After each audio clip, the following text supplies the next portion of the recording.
গতকাল সকাল থেকে তুমুল বৃষ্টিপাত, আবার শিলাবৃষ্টি, আর তার জেরেই মাথায় হাত পড়েছে পূর্ব বর্ধমানের জামালপুর ব্লকের সাদিপুর, কনকপুর, বেরুগ্রাম এলাকার বিস্তীর্ণ অঞ্চলের আলু চাষিদের। এছাড়াও দামোদর নদ তীরবর্তী যে সমস্ত পঞ্চায়েত এলাকা রয়েছে সেই সমস্ত এলাকায় ব্যাপক শিলাবৃষ্টির জেরে মারাত্মক সমস্যায় পড়েছেন আলু চাষিরা। আর আজ সকাল থেকে জমিতে জমে থাকা জল বের করার যেমন চেষ্টা করছেন, জল থেকে ছেঁকে আলু উদ্ধারের চেষ্টায় হাত লাগিয়েছেন চাষিরা। মাথায় হাত পড়েছে কার্যত কৃষকদের।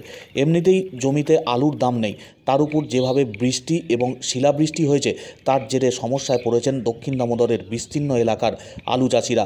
সকাল থেকে মাঠমুখো রয়েছেন কৃষকরা এবং মাঠ থেকে জমে থাকা জল বের করার আপ্রাণ চেষ্টা করছেন। বহু চাষিরা জমিতে ডুবে যাওয়া আলু গাছ থেকে আলু কোনো রকমে বের করে উদ্ধার করার চেষ্টা চালাচ্ছেন এবং এই আলু রক্ষা করা আর কোনোভাবেই সম্ভব হবে না, এমনটাই বলছেন চাষিরা। এরপর রোদ উঠতে শুরু করেছে, এর ফলে সমস্ত আলুই পচে নষ্ট হয়ে যাবে।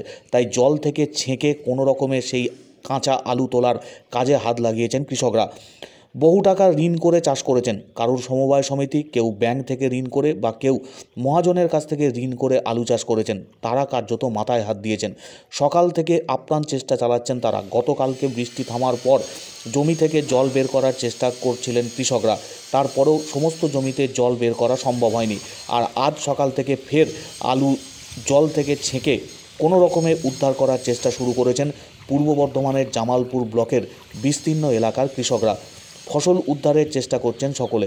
এছাড়াও জারগ্রাম পঞ্চায়েত এলাকা, জ্যোতিষিরাম পঞ্চায়েত এলাকার বিস্তীর্ণ অঞ্চলে আলু চাষে ব্যাপক ক্ষতি হয়েছেন বলছেন কৃষকরা।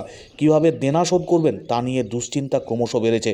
ফসলের দাম নেই, অন্যদিকে প্রাকৃতিক দুর্যোগ, দুইয়ের সাঁড়াশি চাপে যথেষ্ট সমস্যার মধ্যে পড়েছেন দক্ষিণ দামোদর এলাকার বিস্তীর্ণ অঞ্চলের আলু চাষিরা।